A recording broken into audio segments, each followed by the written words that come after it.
मारीच वध और सीता हरण।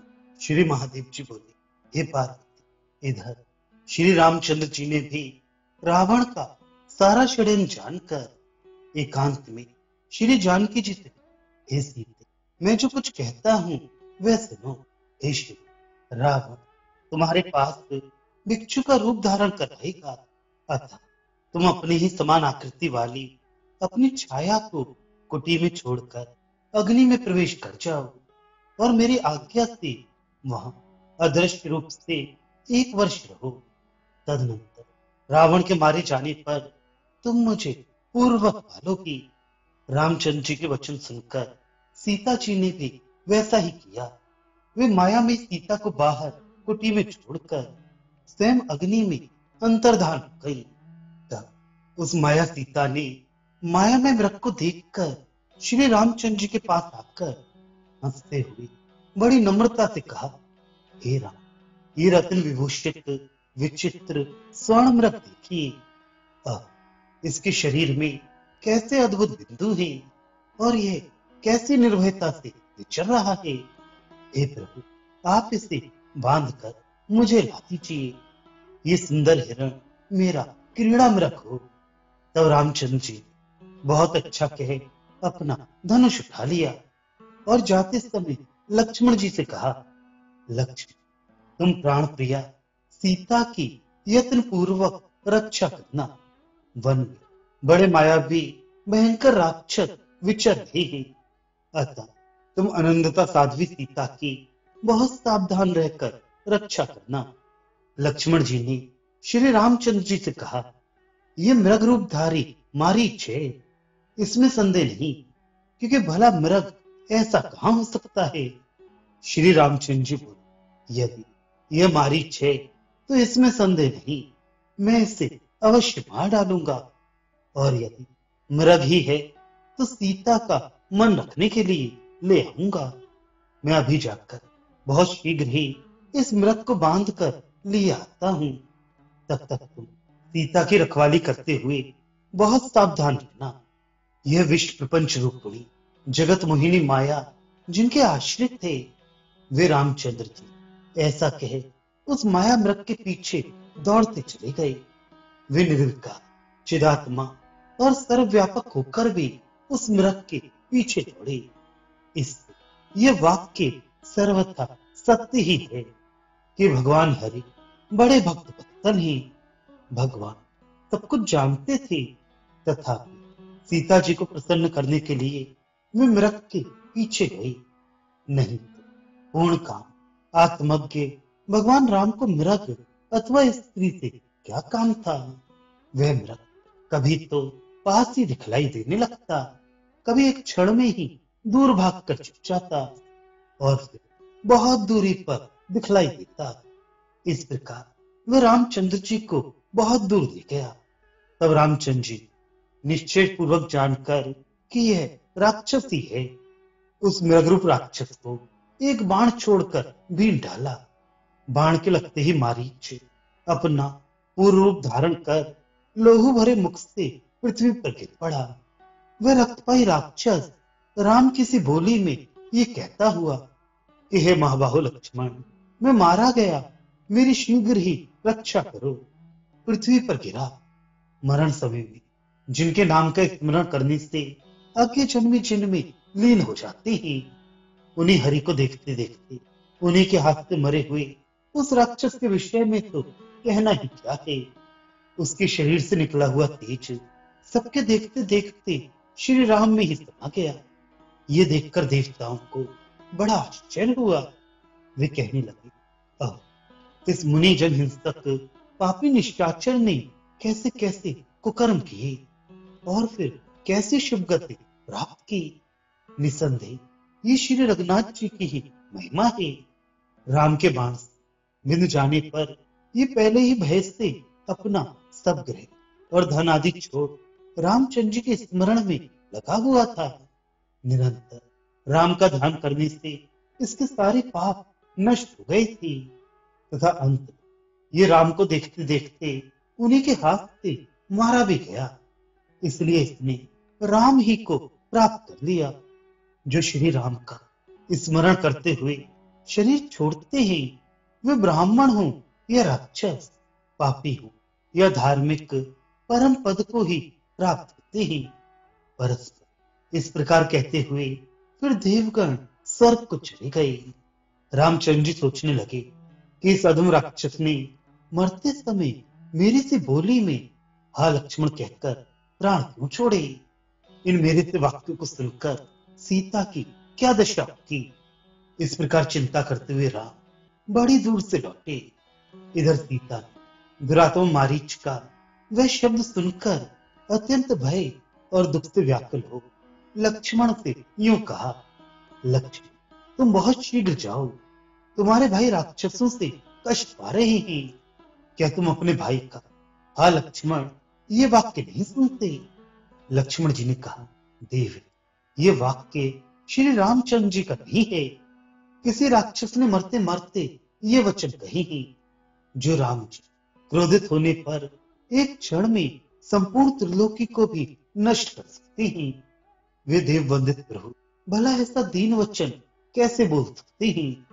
सीता जी ने नेत्रों में जल भरकर क्रोध पूर्वक लक्ष्मण जी की ओर देखते हुए कहा, रे लक्ष्मण क्या तू अपने भाई को विपत्ति में पड़े देखना चाहता है। अरे दुर्बुद्धे, मालूम होता है तुझे राम का नाश चाहने वाले भरत ने ही भेजा है। क्या तू राम के नष्ट हो जाने पर मुझे ले जाने के लिए ही आया है, किंतु तू मुझे नहीं पाएगा। देख मैं अभी प्राण त्याग किए देती हूँ। राम तुझे इस प्रकार पत्नी हरण के लिए उद्यत नहीं जानते हैं। राम के अतिरिक्त मैं भरत या तुझे किसी को भी नहीं छू सकती। ऐसा कहकर वे अपनी भुजाओं से छाती पीटते हुए रोने लगी।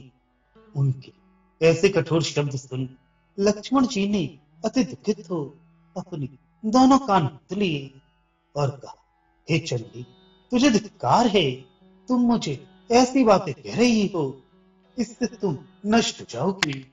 ऐसा कह लक्ष्मण जी सीता को वन देवियों को सौंपकर दुख से अत्यंत खिन्न हो धीरे धीरे राम के पास चले। इसी समय मौका समझकर रावण भिक्षु का वेश बना दंड कमंडल के सहित सीता के पास आया। सीता ने उसे देखकर तुरंत ही प्रणाम किया और भक्ति पूर्वक उसका पूजन कर कंदमूल फल आदि देकर स्वागत करते हुए कहा, हे मुनि ये फल आदि खाकर सुखपूर्वक विश्राम कीजिए। अभी थोड़ी देर में ही मेरे पतिदेव आते होंगे। यदि आपकी इच्छा हो तो कुछ देर ठहरिए, वे आपका कुछ विशेष सत्कार कर सकेंगे। भिक्षु बोला, हे कमल लोचनी तुम कौन हो, तुम्हारे पति कौन है। हे इस राक्षस सेवित वन में तुम क्यों रहती हो। हे कल्याणी ये सब बातें बताओ, तब मैं भी तुम्हें अपना सारा वृत्तांत सुनाऊंगा। सीता जी बोली, हे भिक्षु श्रीमान महाराज दशरथ अयोध्या के राजा थे। उनके ज्येष्ठ पुत्र सर्व सुलक्षण संपन्न राम हैं। मैं जनक नंदिनी सीता उन्हीं की धर्म पत्नी हूँ। उनका छोटा भाई लक्ष्मण है, वह अपने भाई का अत्यंत स्नेही है। हम दोनों के साथ श्री रामचंद्र जी पिताजी की आज्ञा से 14 वर्ष दंड कारण्य में रहने के लिए गए हैं। अब मैं आपके विषय में जानना चाहती हूँ, आप भी मुझे अपना परिचय दें। भिक्षु बोला, मैं पुलस्त्य नंदन विश्रवा का पुत्र राक्षस राज रावण हूँ। मैं तुम्हें पाने की इच्छा से तप्त हूँ, अतः तुम्हें अपनी राजधानी में ले जाने के लिए यहाँ आया हूँ। उस मुनि वेशधारी राम से तुम्हें क्या मिलेगा, तुम मुझसे प्रेम करो। इन वनवास के दुखों से छूटकर मेरे साथ नाना प्रकार के भोग भोगो। उसके ये वचन सुनकर सीता जी ने कुछ डरते हुए उससे कहा, यदि तुम उससे ऐसी बात कहेगा तो रामचंद्र जी तुझे नष्ट कर देंगे। जरा ठहर, भाई के सहित श्री रामचंद्र जी अभी आते होंगे। मेरे साथ कौन बल का प्रयोग कर सकता है। क्या सिंह पत्नी के साथ खरहा भी बल प्रयोग कर सकता है। राम जी के बाणों से छिन्न भिन्न होकर तू अभी पृथ्वी तल पर सड़ेगा।